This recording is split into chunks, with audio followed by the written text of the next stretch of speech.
3 years is not enough. After taking advantage of a young boy, taking away his innocence, and then denying her guilt repeatedly, we were really hoping that the courts would recognise the need to punish her severely. But she'll only be in prison for up to 3 years.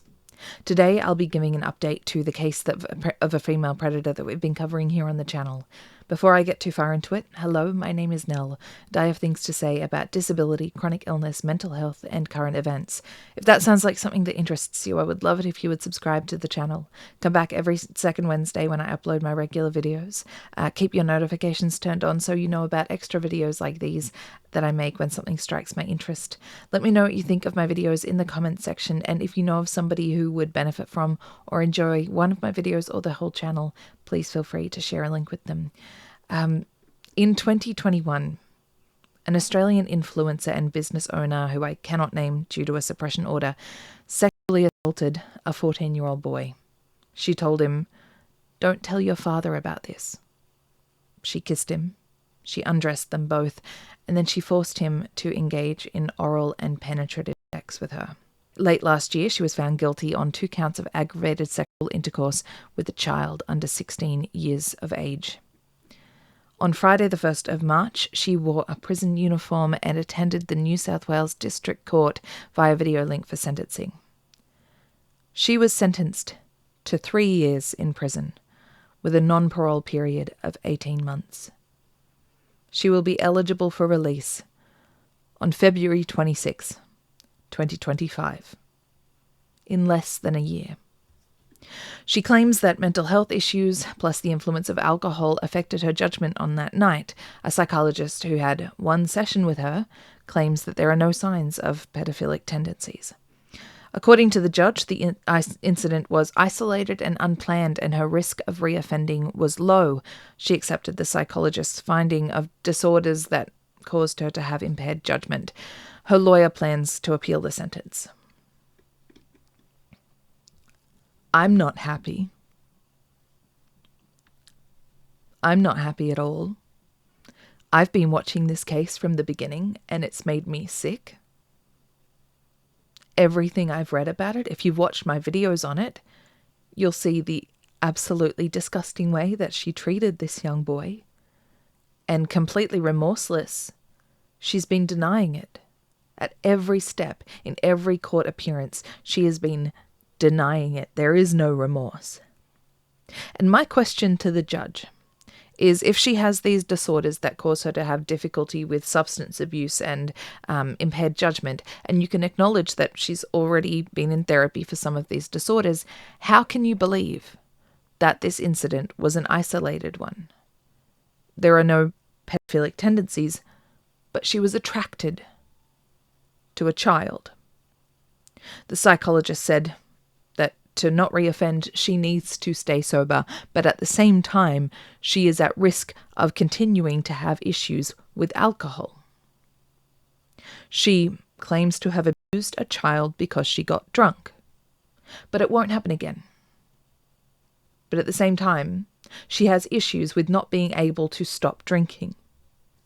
It sounds like there are certain puzzle pieces that put her at a higher risk of this behaviour, and 3 years in prison, or rather just under 1 year in prison, if she gets released early, is not going to help her learn her lesson.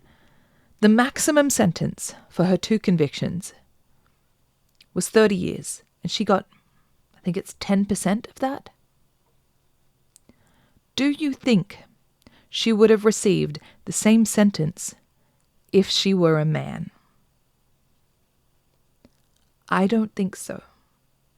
She's a beautiful, glamorous woman. If she were a man in his 40s with a beer belly and facial hair, I'm sure that she would have received at least 10 years. When it's a woman, it's unplanned with no further risk. When it's a man, he's a monster who won't be able to keep his hands off of kids. Why the double standard? Somebody who rapes children is a danger to society, regardless of gender, regardless of looks. When it's a man in court, just imagine this. If it was a man in this case, and he tried it was a one-off. I just slipped up, I was really drunk, and I didn't know what I was doing, so I told this 14-year-old girl to take her clothes off. I kissed her. I had sex with her twice. I forced her to perform oral sex. And I told her that, this made her a woman now. But I promise I won't do it again. And I promise this means I don't have a thing for kids. It's going to be fine. It was just because I got drunk. And I really didn't know what I was doing. Do you think that would fly? Do you think that would fly in court?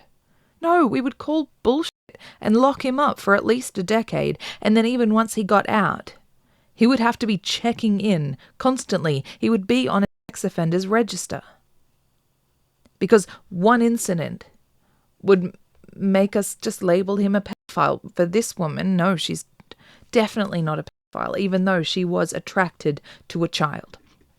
I am beyond furious and beyond heartbroken with this sentencing, and my heart goes out to the victim's family, because this must feel like a slap in the face after everything he's gone through and everything that he will continue going through as he processes this, especially once she's let out. And for people who claim that this woman fulfilled this kid's fantasy, because that's some of the feedback that I got on TikTok when I shared some videos about this. Just shut up. Just shut the hell up. This kid went crying to his parents, telling them that he'd been raped. His life got torn apart. This was not his fantasy. I don't care if being preyed upon by a twisted adult is something you wish had happened to you, is your idea of just a dream, an absolute dream. But for this young boy, it broke him. It didn't make him a man like his abuser had told him. It didn't give him the time of his life. It threw him into a situation that he should have never had to deal with. And it's really giving echoes of the video that I did last year. The video that I did on female predators. I talked about how they're portrayed in the media in the lead up to their trials, but I think I'll have to do one about their sentencing, about comparing the sentencing of female predators and male predators, because this is showing a double standard.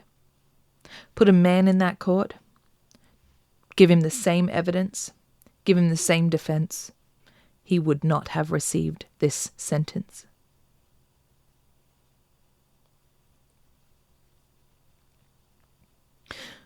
Thank you so much for listening and for learning with me. Please stay safe. Please stay aware. Let's spread awareness of things like that. Let's speak up when we see double standards. And I wish that I could name this person. I want to name and shame, but I know that we can't because of the victim. But I hope that when she gets out, that people will have known her name from before the suppression order, and that she will lose opportunities. And I'm so mad. I am so mad. Okay. Just stay safe. See you in the next one. Bless.